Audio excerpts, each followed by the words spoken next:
la final cosecha humana. La final cosecha humana. Apocalipsis 14, versículos 14 al 20. Vamos a dar lectura a la palabra de Dios.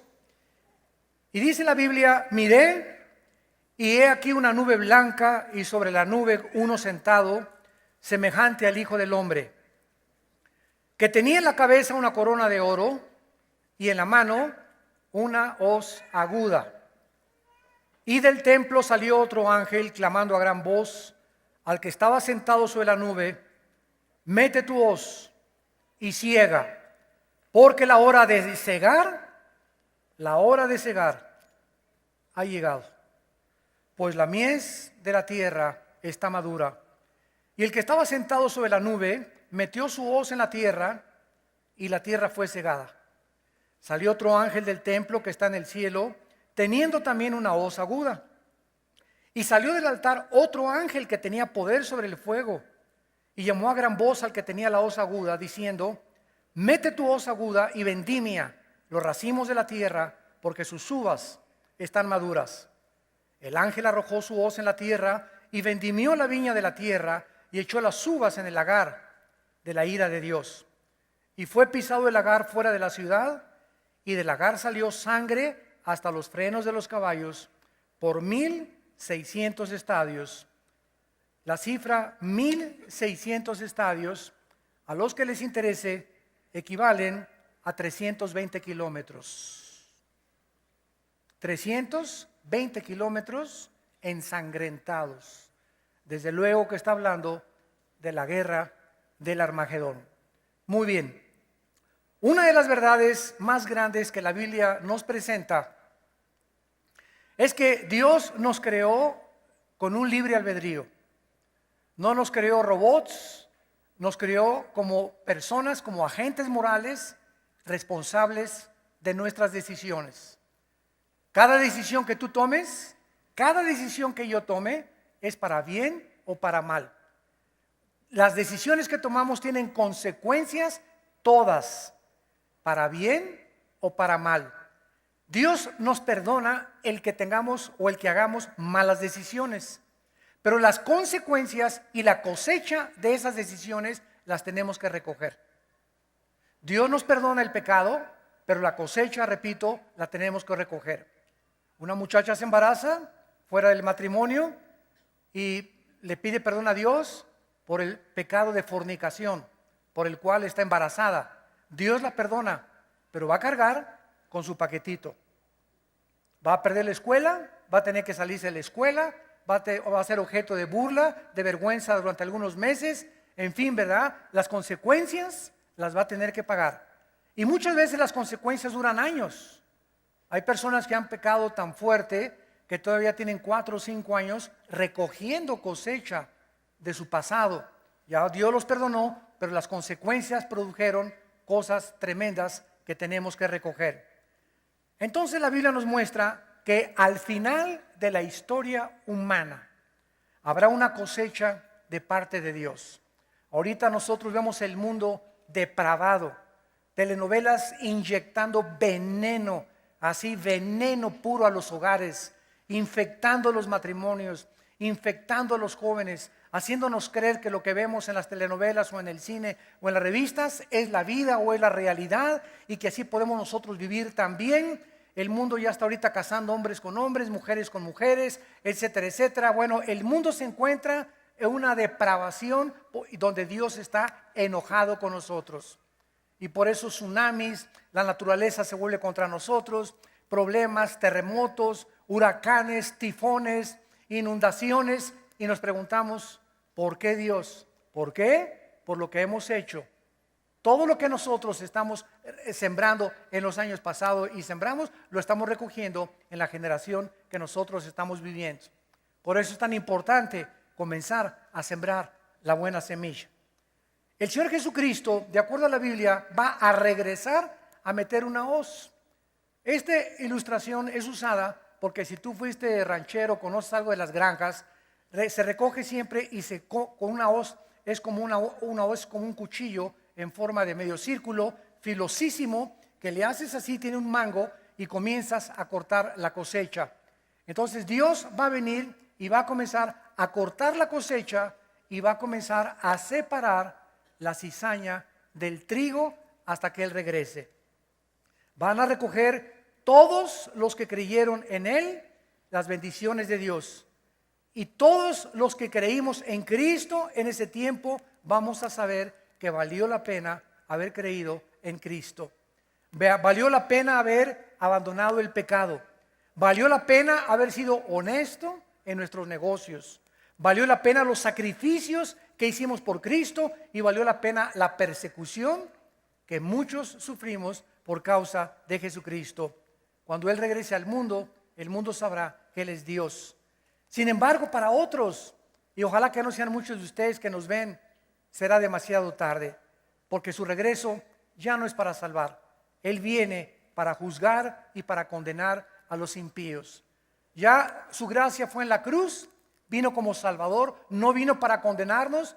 En su segunda venida, Cristo viene a juzgar a los vivos y a los muertos, a darles a aquellos que lo merecen precisamente las consecuencias de sus pecados. Veamos en primer lugar en el versículo 14 de nuestro pasaje que es el mismo Cristo, el Hijo del Hombre, quien va a recoger la cosecha. Miré y he aquí una nube blanca. Sobre la nube uno sentado semejante al Hijo del Hombre, que tenía en la cabeza una corona de oro y en la mano una hoz aguda. En el Evangelio de Juan capítulo 5, el Señor Jesucristo dijo estas palabras al mundo antes de morir. Juan capítulo 5, versículo 24. De cierto les digo, el que oye mi palabra y cree al que me envió, tiene vida eterna y no vendrá condenación, mas ha pasado de la muerte a la vida. Dios promete que cualquiera de ustedes que primero oigamos la palabra, porque la fe es por el oír, y creamos la palabra que ustedes en esta tarde están escuchando, no habrá juicio contra ustedes. La palabra condenación en el griego, crisis, con K, significa juicio o sentencia del juez condenatoria. Es cuando el juez golpea ahí su escritorio con un mazo y dice 5 años de prisión. El juez ya escuchó el jurado, ya escuchó al abogado defensor, ya escuchó al abogado acusador. El juez llega a la determinación final, dicta la sentencia. Ustedes son culpables a la pena de muerte o 50 años de prisión, etcétera, etcétera. Eso es lo que significa la palabra condenación. Se usa también en Romanos 8:1. No habrá ninguna condenación, no hay ningún juicio, ya no hay sentencia contra aquellos que están en Cristo Jesús. ¿Por qué Dios ya no nos va a juzgar cuando muramos a los cristianos? Porque ya nos juzgó en la cruz. Cuando Cristo moría en la cruz del Calvario, Romanos capítulo 6, nosotros estábamos en Él, siendo castigado Cristo por nuestros pecados.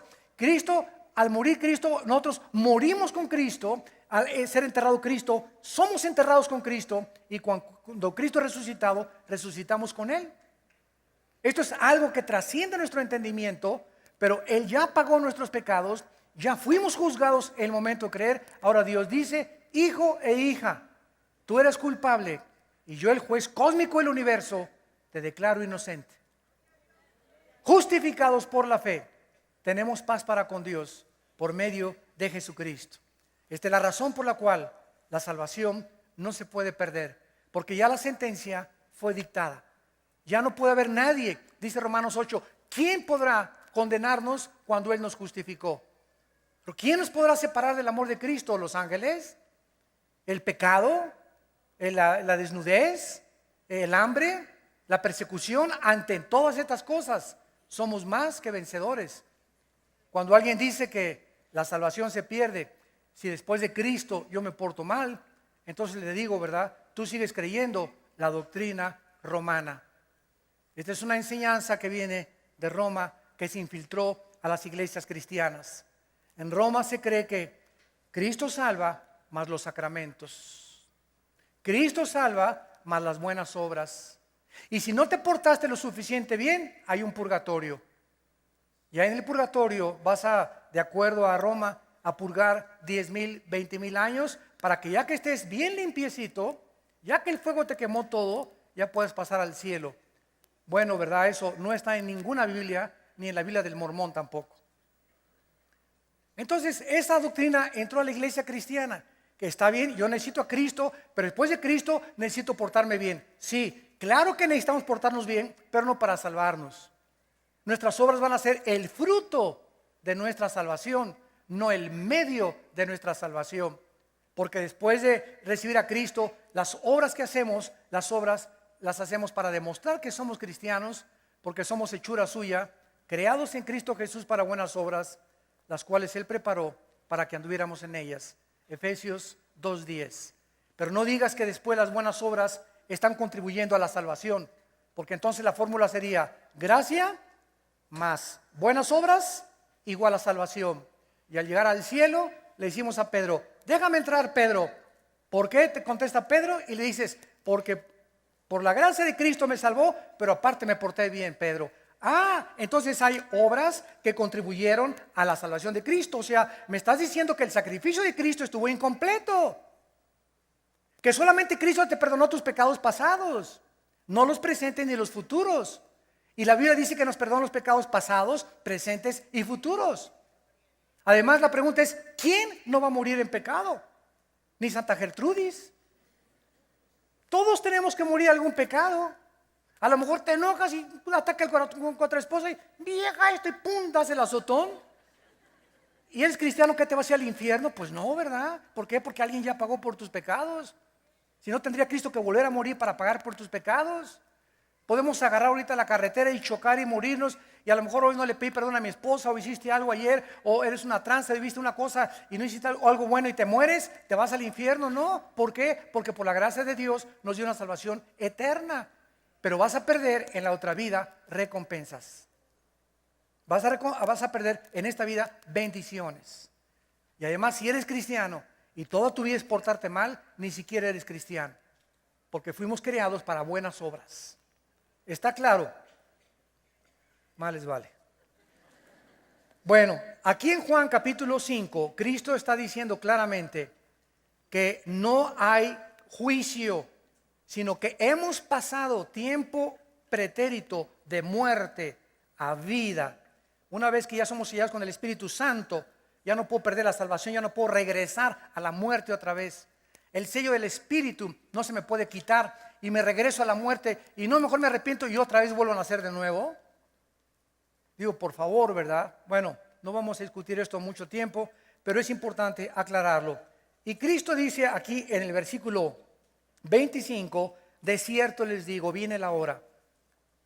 Y ahora es cuando los muertos oirán la voz del Hijo de Dios, y los que la oyeren vivirán. Porque como el Padre tiene vida en sí mismo, así también ha dado al Hijo el tener vida en sí mismo, y le dio autoridad de hacer juicio por cuanto es Hijo del hombre. Esta autoridad que el Padre le delega al Hijo de hacer juicio la encontramos en nuestro pasaje de Apocalipsis capítulo 14. Vi al Hijo del hombre que en la cabeza con una corona de oro y en la mano una hoz aguda.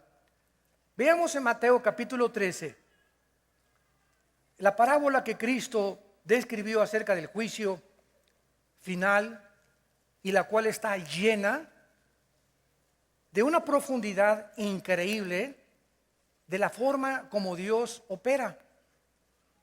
Porque en esta parábola que Cristo nos describe, vemos claramente toda la historia del mundo hasta nuestros días. En el capítulo 13 de Mateo, versículo 24, Cristo les da una parábola. El reino de los cielos es semejante a un hombre que sembró buena semilla en un campo, en su campo. Mientras dormían los hombres, vino el enemigo y sembró cizaña entre el trigo y se fue. Cuando salió la hierba, dio fruto y apareció entonces también la cizaña. Vinieron los siervos del padre de familia y le dijeron: Señor, ¿no sembraste buena cizaña en tu campo? ¿De dónde, pues, tiene cizaña. Él les dijo, un enemigo ha hecho esto. Los siervos le dijeron, ¿quieres pues que vayamos y la arranquemos? Él les dijo, no, no sea que al arrancar la cizaña, arranquen también el trigo. Antes de seguir adelante, vemos que Cristo escribe, el campo es el mundo. Y Cristo vino del cielo como un sembrador a sembrar, y la semilla que es la palabra de Dios. Cuando Cristo hablaba, estaba saliendo poder espiritual. Había poder, sus palabras eran vida y eran espíritu. Las gentes que recibían las palabras de Cristo y abrían su corazón, entraba la semilla. El corazón es la tierra. En Marcos capítulo 4, en la parábola del sembrador. Y al recibir tú la semilla, la palabra de Dios, viene la semilla y dentro de tu corazón es plantada, y a través de la lectura de la Biblia, después de que recibes a Cristo, la Biblia es el agua que la riega, comienza dentro de ti a crecer el tallo, las hojas y finalmente el fruto, hasta hacernos un grande árbol, hasta convertirnos en guerreros y en gigantes de Dios. Pero esta es la ilustración del nuevo nacimiento. Entonces, al mismo tiempo que Cristo vino a sembrar y hablarnos palabras de vida y de bendición, Satanás tiene el derecho legal de también usar a los cantantes de rock, Lady Gaga, tu madrina, a los brujos, telenovelas, radio, maestros, ateos, Nietzsche, Jean-Paul Sartre, Freud, Carlos Marx, Carlos Sagan, enemigos del cristianismo, enemigos de la Biblia, que avientan y escupen su semilla, su cizaña. Y si tú le abres el corazón a Marx, si tú le abres el corazón a Freud, si tú le abres el corazón a Nietzsche, si tú le abres el corazón al Dalai Lama, etcétera, etcétera, y no le abres el corazón a Cristo, cualquier otra semilla fructifica en el vacío de tu corazón. Porque nuestro corazón no puede permanecer neutral. Tenemos que decidirnos a qué amo queremos servir. ¿A quién le quieres creer? ¿A quién quieres oír? Yo recuerdo hace muchos años cuando estudié la vida de Buda y de Zoroastro y de Mahatma Gandhi y de Marx y de Freud y de Nietzsche y de Sartre y de Ingersoll y de Bertrand Russell y de todos esos enemigos del cristianismo, y vine a la Biblia y oí que Cristo dijo, yo soy el camino, la verdad y la vida. Yo soy la resurrección. Yo bajé del cielo para darte vida y vida eterna. Llegó un momento en que dije, ¿a quién quiero seguir oyendo? A todos estos hombres. Ninguno de ellos murieron en la cruz por mí. Ninguno dio su vida por mí. Todos eran hombres como yo. Pero aquel que bajó del cielo y dijo que era Dios en la carne, me da la oportunidad de creer en Él. Y hace 33 años yo decidí creerle a Jesucristo. Pero el mundo está sembrado con la cizaña y con el trigo. Los discípulos, recibiendo esta parábola, inmediatamente le dijeron a Cristo, vamos a arrancar entonces nosotros la cizaña. O sea, la maldad que está sembrada en las películas, en las cantantes, en todos lados, las revistas. La maldad nos rodea. Estamos en un mundo contaminado. Hay un contagio espiritual de maldad. Tus vecinos, tus amistades, tus amigos, todos están infectados con lo que se llama el pecado. Y los discípulos querían arrancar la cizaña y Cristo les dijo, no lo hagan hasta el tiempo de Apocalipsis 14, que estamos estudiando, el tiempo de la cosecha. ¿Por qué Cristo nos dice que no podemos acabar con la maldad? En México ahorita se ha desatado una guerra contra la maldad, ¿verdad? Pero es una guerra y podemos agarrar y gracias a Dios y bendecimos a nuestro presidente y no importa el gobierno que tengamos, tenemos que orar por ellos, ¿verdad? Y hemos agarrado quién sabe cuántos capos, etcétera, etcétera, pero nunca va a dejar de haber maldad en el mundo. Le cortas la cabeza al dragón y saca otra cabeza. Acabas con Al Capone y sigue Johnny Hallyday. Y acabas con Johnny Hallyday y sigue Hitler. Y le cortas la cabeza a Hitler y sigue Saddam Hussein. en el mundo siempre habrá maldad hasta que Cristo regrese. Él va a acabar y a separar los cabritos de las ovejas. Entonces, no nos manda Cristo, tengamos esto presente, Cristo no nos manda a acabar con la maldad porque no lo vamos a poder lograr nosotros. Cristo nos manda a sembrar la semilla.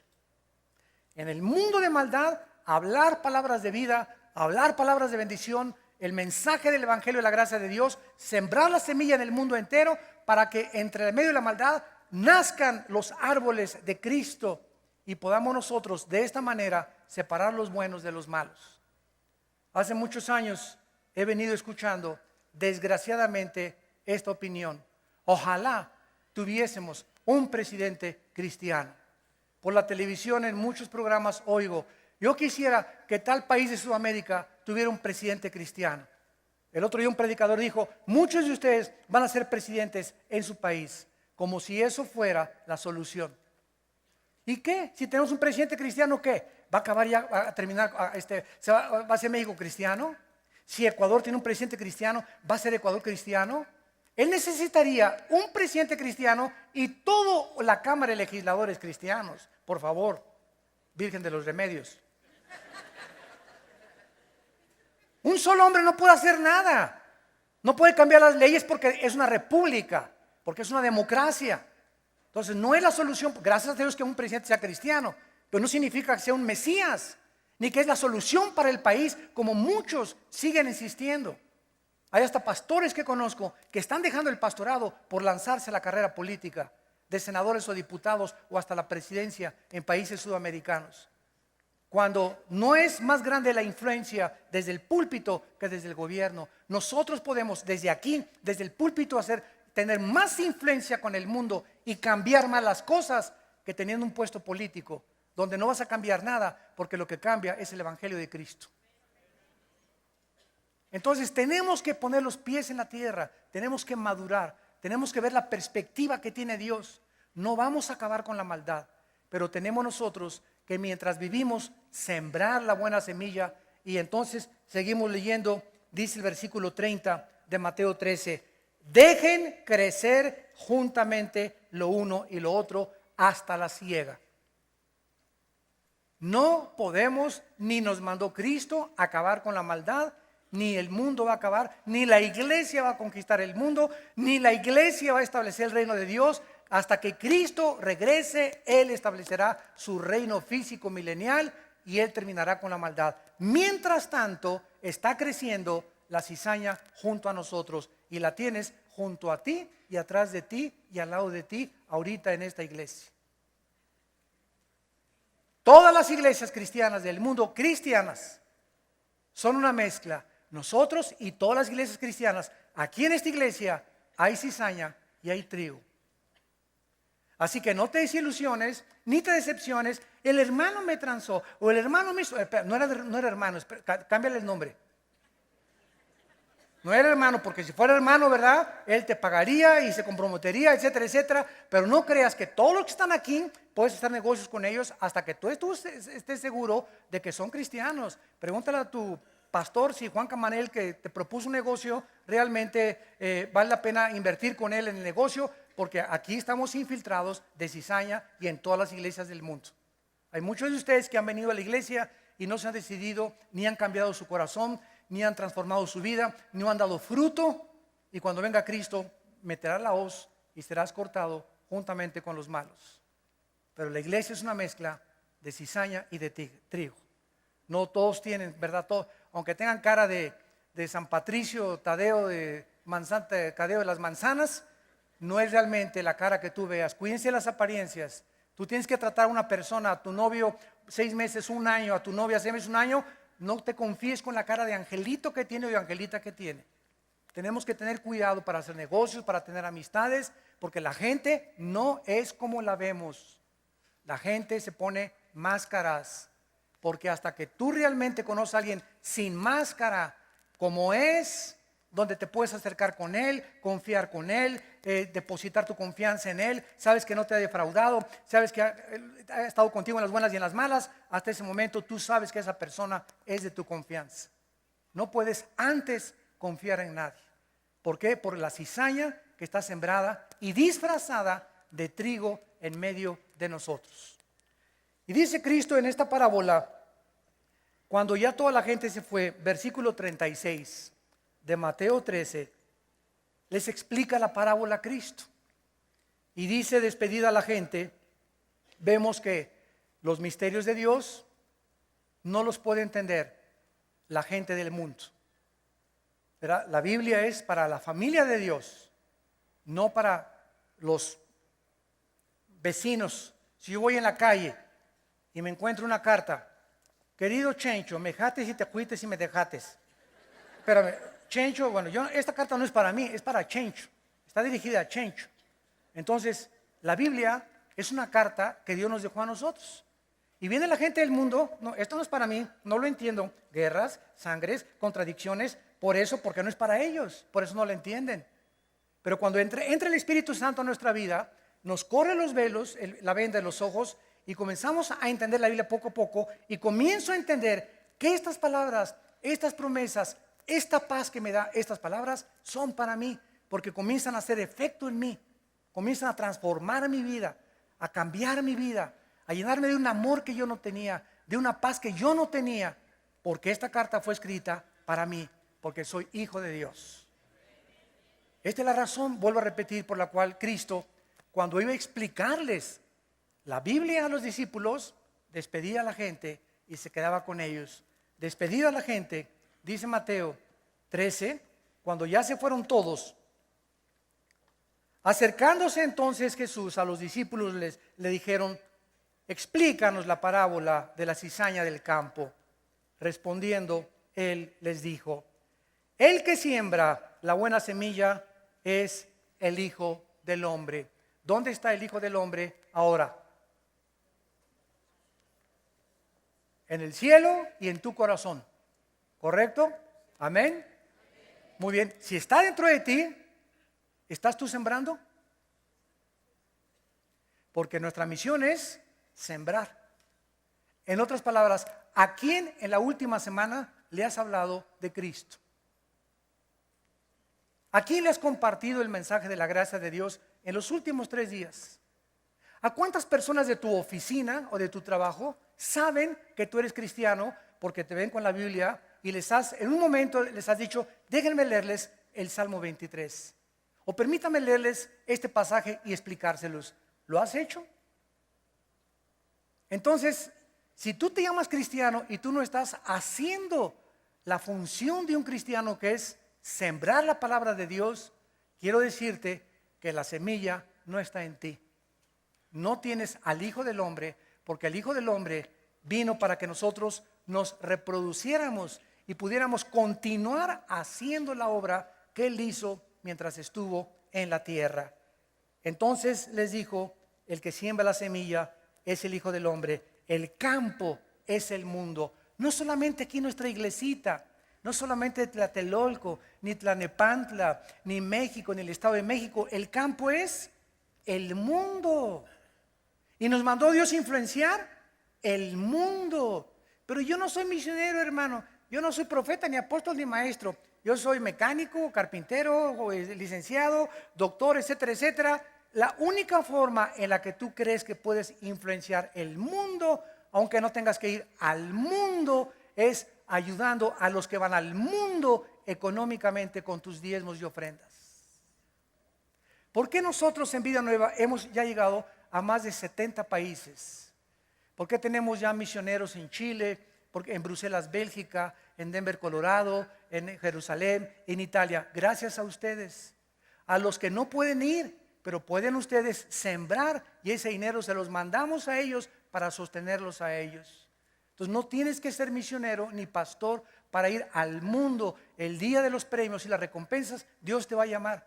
Tú no fuiste ni a Italia, ni fuiste a África, ni conociste Estados Unidos, Sudamérica, pero tú contribuiste con el dinero para que esos obreros pudieran ser sostenidos. ¿Con qué sostenemos ahorita el orfanatorio de Jerusalén? Las criaturas que nos está entregando el gobierno de Israel, discapacitadas, tal que ya tiene ahorita 1 año y medio, que nació con una cabeza así.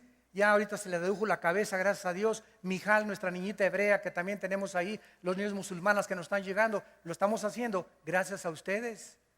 Pero cuando en ti hay puro Monterrey, y ambición, y avaricia, ¿por qué? Porque no eres generoso. ¿Por qué no ves el mundo? ¿Por qué no quisieras que el mundo conociera a Cristo? ¿Por qué? Porque no contribuyes ni haces nada, porque no tienes la semilla de Dios. Si tú tienes la semilla de Dios, eres generoso, anhelas que por más que se pueda y lo más que pueda hacer, el evangelio sea dado a conocer. El campo es el mundo entero. La buena semilla son los hijos del reino. Y la cizaña, los hijos del malo. El enemigo que la sembró es el diablo. La siega es el fin de ¿cuándo? Apocalipsis 14, ¿qué es? El fin de la humanidad. La siega, estamos en Apocalipsis 14, en la cosecha de Dios final.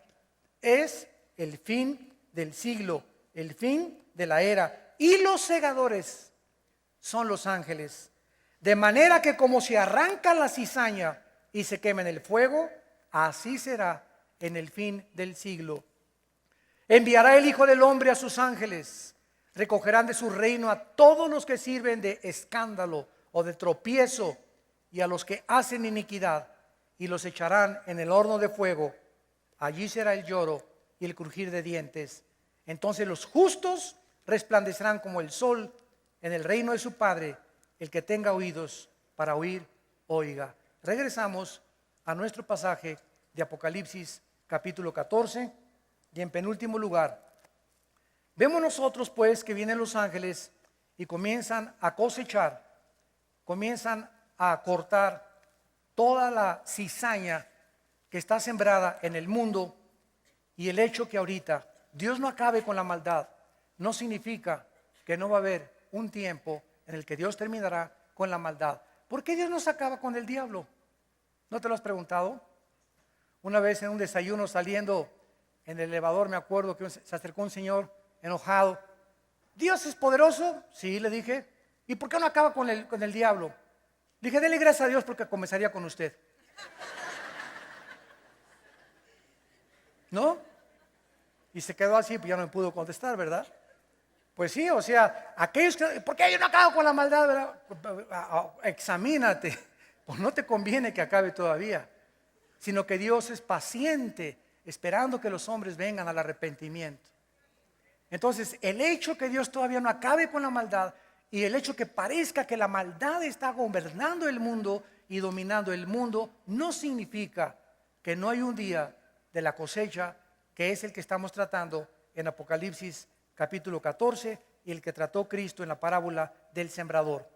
Dice entonces el versículo 17, entonces salió otro ángel del templo que estaba en el cielo, con una hoz, salió del altar otro ángel con poder sobre el fuego y llamó a gran voz al que tenía la voz aguda diciendo, mete tu hoz aguda, vendime a los racimos de la tierra, porque sus uvas están maduras. Dios está esperando, ¿qué cosa? La madurez del fruto de los buenos como de los malos. Porque cuando Cristo venga, va a haber todavía mucha gente que sobrevivió la persecución del anticristo y que son los que van a formar parte del milenio cuando Él venga. Nosotros vamos a regresar con Cristo con cuerpos glorificados, pero cuando Cristo regrese va a encontrar una tercera parte, de acuerdo a Zacarías capítulo 3, vivo aquí en el mundo. Y Zacarías 11 y Zacarías capítulo 7. La tercera parte de la humanidad se encontrará viva cuando Cristo regrese. Esos que están vivos van a pasar al milenio junto con nosotros y son los que van a encabezar la rebelión al final del milenio, los que no estaban todavía glorificados. Vemos pues en el versículo 15 que fue la cosecha de los malos, la tierra es cegada en el versículo 16 y en el versículo 17 viene entonces la cosecha de los malos. Versículo 19, el ángel arrojó su hoz, vendimió la viña de la tierra y echó las uvas en el gran lagar de la ira de Dios. Ya contestamos la pregunta, ¿por qué Dios no acaba con el mal en el mundo? ¿Por qué no detiene tantos criminales, tantos pederastas, tantos violadores, tantos asesinos, tantos secuestradores, tantos ladrones? Porque todos anhelamos dentro de nosotros que este mundo ya cambie. Todos anhelamos que venga la paz a nuestra República Mexicana. Todos anhelamos ya poder caminar en las calles tranquilos sin sentirnos amenazados. Todos queremos mandar a nuestros hijos sin el peligro y la preocupación a qué hora regresarán. No ha regresado Blanquita, Panchito, Pepito, etcétera, etcétera. Todos anhelamos un mundo mejor. Este mundo mejor lo va a ofrecer Satanás antes de que Cristo regrese. El anticristo va a cumplir las promesas, va a traer la paz entre judíos y árabes. El anticristo va a resolver los problemas económicos, va a resolver los problemas morales, va a resolver los problemas químicos, los problemas físicos, los problemas de la pobreza, etcétera, etcétera. Y el mundo le va a levantar las manos al anticristo y lo va a adorar. Y esta es la razón por la cual no esperemos antes de Cristo ningún Mesías. Ningún presidente, ningún candidato de ningún estado, de ningún partido, ningún hombre en el mundo pongas tus ojos en él. Jeremías 17, maldito el hombre que confía en el hombre. Porque te vas a decepcionar. Los hombres no son como tú crees que son. Lo que has visto que hacen, lo hicieron con motivos equivocados. Porque hasta que Cristo regrese, Él vendrá verdaderamente a terminar con la cosecha del mundo. Y finalmente, dice la Biblia que en esta cosecha final, este ángel que regresa y que tiene poder sobre el fuego es un símbolo de Dios, del juicio de Dios. En Romanos capítulo 2, para terminar, el apóstol Pablo hace esta exhortación a la raza humana. Dice Romanos capítulo 2, versículo 2: mas sabemos que el juicio de Dios contra los que practican tales cosas es según verdad. ¿Y piensas esto, hombre, tú que juzgas a los que tal hacen y haces lo mismo, que tú escaparás del juicio de Dios? ¿O menosprecias las riquezas de su benignidad, paciencia y longanimidad, ignorando que su benignidad te guía al arrepentimiento? ¿Qué te está diciendo Dios? ¿Sabes por qué no te has muerto? Ustedes que nos escuchan por la televisión también, todos los que nos escuchan y están vivos, ¿saben por qué están vivos? ¿Sabes por qué estás vivo? Por la única razón que Dios quiere que te arrepientas. Te está dando oportunidad Dios, porque cuando venga la muerte y te agarren no arrepentido, nunca jamás en la eternidad volverá Dios a darte otra oportunidad. Hebreos 9:27. Está establecido a los hombres que mueran una sola vez y después de la muerte inmediatamente el juicio. No hay purgatorio, no hay evolución, no hay transmigración de las almas, no hay reencarnación en cucarachas, ni en vacas, ni en toros. Después de la muerte, la Biblia dice, es el juicio final para ti y para aquellos que rechazaron a Cristo. Por su benignidad, Dios te está dejando vivir. ¿Por qué crees que estás aquí en esta tarde, en este lugar? Aquí no es coincidencia que estés aquí. A lo mejor viniste por curiosidad, o viniste para espiarnos, o viniste porque te obligaron y te agarraron de la oreja a tu esposa y te dijo, si no vienes te surto llegando a la casa. Hay muchos motivos, pero tú estás aquí y estás oyendo la bendición y la semilla que si tú le abres tu corazón a Cristo, puede tu vida cambiar y estar preparado para encontrarte con tu Dios. La benignidad de Dios te permite seguir viviendo para que te arrepientas. Y dice el versículo 5, pero por tu dureza y por tu corazón no arrepentido atesoras. Mientras más pasan los días y no te arrepientes, ¿qué está sucediendo? Estás amontonando así, amontonando, y una montaña. Y cuando venga Cristo, va a ser una montaña de maldades por las cuales te va a juzgar, que mientras más alto, más profundo será tu castigo en el infierno. Porque en el infierno va a haber grados de castigo. Acuérdense de eso. Cuando Cristo vino, les dijo a Corazín y Betsaida, si ustedes hubieran oído, si Sodoma y Gomorra hubiera oído el evangelio que yo estoy predicándoles a ustedes, en verdad les digo que en el día del juicio, el juicio contra Sodoma y Gomorra será mínimo, mucho menos que contra ustedes que oyeron a Cristo predicarles en persona. Así que es importante que recordemos eso. Dios te da la oportunidad para que tú vengas a Cristo en esta tarde y le recibas en tu corazón. Pero tú estás amontonando y amontonando y amontonando, y mientras más pasan los días, más pecados haces, hasta que llega un momento en que dice Dios, se finí, caput, basta, se acabó. El hacha está puesta a los árboles y voy a vendimiar tu vida. No hay fruto, te voy a cortar y te voy a echar al lagar que arde con fuego y azufre. Dice la Biblia que Dios pagará, versículo 6, a cada uno conforme a nuestras obras. Vida eterna a los que perseveran en hacer el bien. Ira y enojo a los que son contenciosos, a los tercos,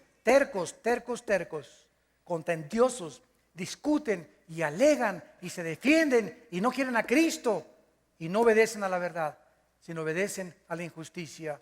He aquí os pongo la bendición y la maldición, dice el Señor. La bendición, si tú en esta mañana recibes en tu corazón la maldición, si tú sales por esa puerta, ¿cómo entraste? ¿Alguno acaso sabe en esta mañana que fue la última vez que Dios te habló? ¿Cuántos de ustedes Dios les ha hablado por última vez en este momento? No salgas por esa puerta, asegúrate en este momento que tú sales ya con Cristo en tu vida, asegurada tu salvación. Oremos. Padre, gracias por tu palabra en esta tarde. Gracias por tu misericordia y tu paciencia, que es precisamente por tu paciencia por la que muchas personas siguen vivas y no los has juzgado ni las has condenado todavía, porque tú no quieres que nadie se pierda, sino que todos procedan al arrepentimiento. Pero tu espíritu no contenderá para siempre con el ser humano, porque somos responsables de nuestras acciones. Y nos hablas tratando de que abramos nuestro corazón y recibamos la semilla de la palabra de Dios que transforma nuestra vida, la de nuestro matrimonio, la de nuestros hijos. En esta mañana yo los invito a muchos de ustedes que vengan a Cristo, que vengan a la cruz, que te arrepientas de tus pecados y de tu vida de una vez por todas. Arregla tus cuentas hoy que estás vivo y sana. No dejes un día más. No salgas de este lugar con la completa seguridad que tus pecados han sido perdonados. Y si quieres aceptar a Cristo en este momento, ahí desde tu lugar, dile estas palabras: Señor, te pido perdón por mis pecados. Me arrepiento de todo corazón de mi vida y te pido, Señor, que entres a mi corazón. Recibo la semilla de la palabra de Dios, porque creo que en la cruz pagaste con tu sangre por ellos. Dame el poder de vivir para ti. En el nombre de Jesús. Amén.